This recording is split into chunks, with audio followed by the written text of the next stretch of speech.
अस्सलाम वालेकुम नाज़रीन, मैं हूं आपका फ़न्नुद रूमी और आप देख रहे हैं फ़न्नुद रूमी यूट्यूब चैनल। इस वक्त मेरे साथ हैं शहर के एमएलए जनाब मुफ्ती इस्माइल। आइए उनसे चंद सवालात करते हैं जो सोशल मीडिया पर गर्दिश कर रहे हैं और मुख्तलिफ़ जवानिब से आ रहे हैं। जनाब मुफ्ती साहब, सवाल ये आ रहा है कि नुमाइंदगी सही से हो नहीं रही है जैसी होनी चाहिए, इस ताल्लुक़ से आप क्या कहेंगे? नहीं, नुमाइंदगी के ताल्लुक से मैं ऐसा समझता हूँ कि जितना काम मैं कर रहा हूँ शायद कोई दूसरा एमएलए कर रहा हो। सियासत कर रहे हैं, ऐसा कहा जा रहा है, सियासत मत कीजिए, इस ताल्लुक़ से क्या कहेंगे आप? अभी देखिए, हम लोग जो है मरीज़ों को बोलो या क्वारंटाइन जो लोग हुए हैं, इनकी तादाद कमो बेश होती जा रही है। ये समझ लीजिए कि आज 400 हैं, ये तादाद बढ़कर 800 तक चली गई थी। उनके खाने का नज़्म जमीयत उलमा की तरफ से सभी लोगों के बाहमी ताउन से हो रहा है और मैं पहली मर्तबा यहाँ आया हूँ। अगर सियासत करना होता तो पहले दिन से रोज़ मैं यहाँ रहता। इसलिए बात यह है कि कहने वाले तो कहते रहेंगे, काम करना है, काम करने वालों पर एतराज़ तो होता है। कोई कुछ नहीं करेगा तो उस पर कोई एतराज़ नहीं होगा, कोई सियासत की बात नहीं आएगी। करने वालों के पीछे ये सब मुसीबत रहती है।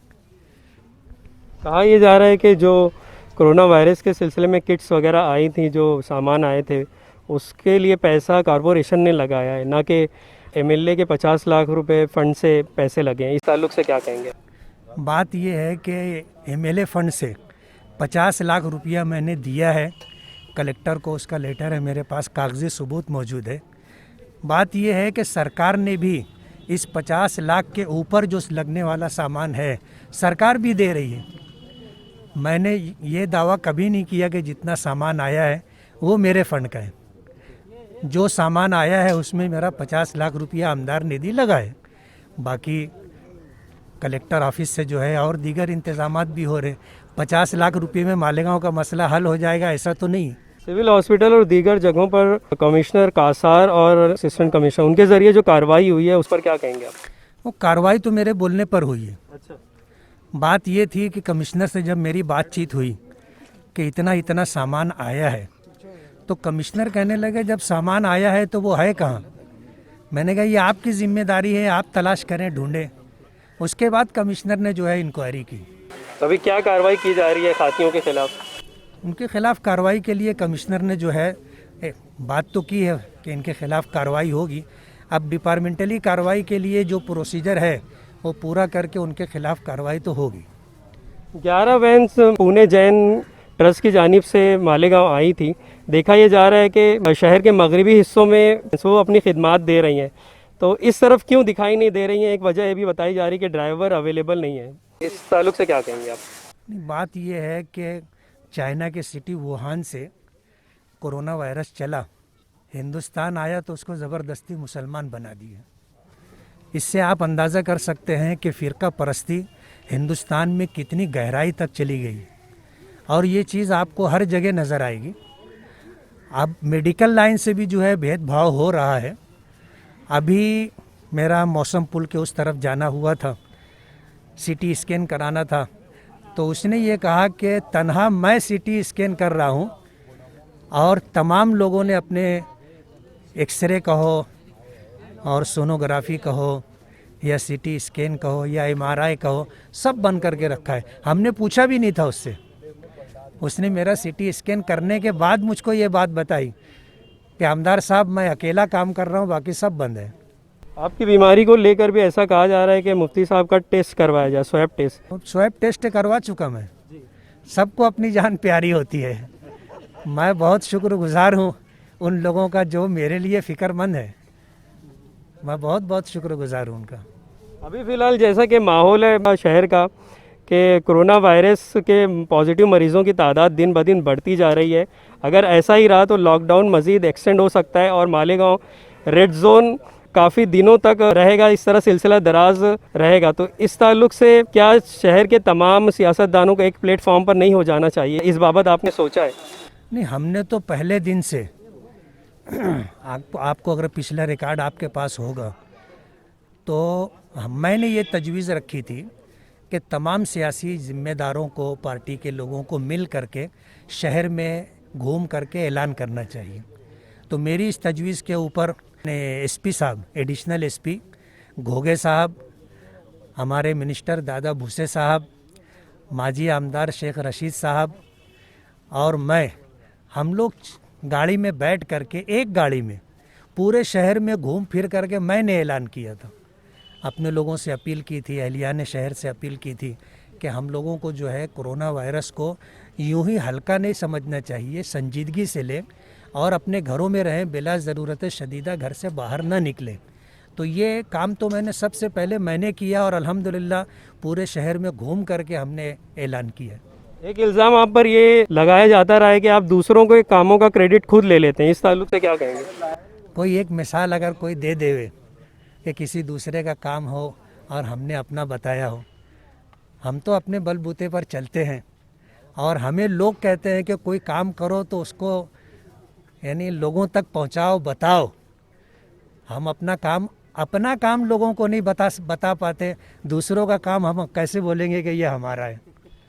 सहारा हॉस्पिटल को जो आप अपने ज़ेर इंतज़ाम चलाने की बात कर रहे हैं, उस सिलसिले में भी काफ़ी तनकीद हो रही है, तो इस बाबत क्या कहेंगे आप? मुझे नहीं समझता कि किसी का पेट दुखना चाहिए। आज हम लोग इलाज और मुआवजे के लाइन से अगर अपने ख़र्चे से हम लोग सहारा हॉस्पिटल अडॉप्ट करके मरीज़ों की सहूलत के लिए अगर इंतज़ाम करते हैं तो लोगों को अच्छा लगना चाहिए। पता नहीं क्यों लोगों को बुरा लगता है। जबकि शहर भर में कई बिल्डिंगें खाली हैं, इमारतें खाली हैं, उनको लेने की बजाय दूर दराज इलाकों को क्वारंटीन सेंटर बनाया जा रहा है, तो इस ताल्लुक से क्या कुछ बात हुई आपकी इंतज़ामिया से? ये बात तो मेरे लिए मेरी समझ से बाहर है कि क्यों इस तरह किया जा रहा है।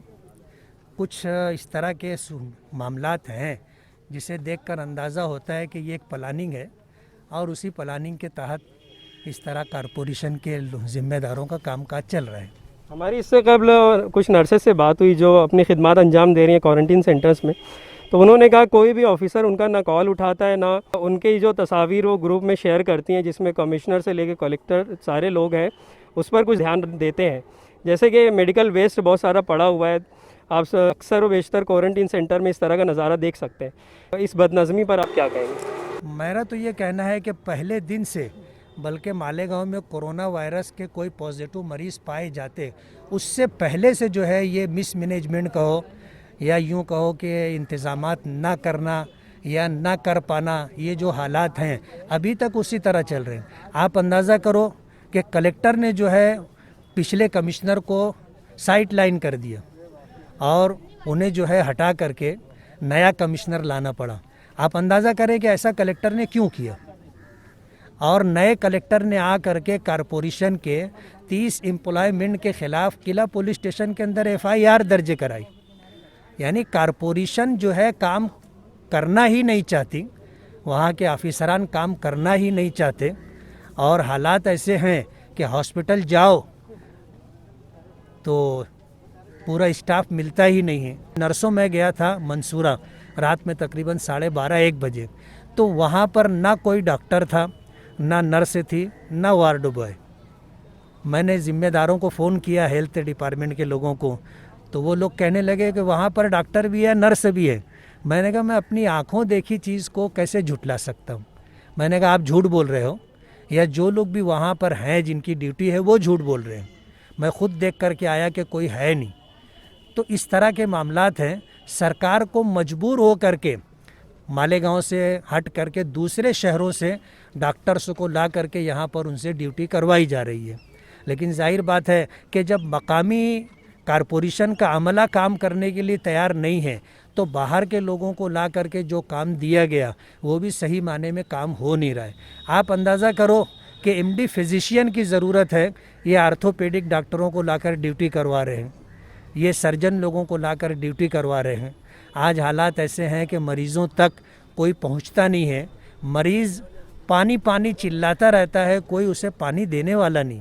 इस तरह के हालात हैं। कारपोरेशन पूरी तरह इस मामले में नाकाम हो चुकी है और ये बात हम लोग कहते हैं तो लोग कहते हैं कि ये सियासत कर रहे हैं।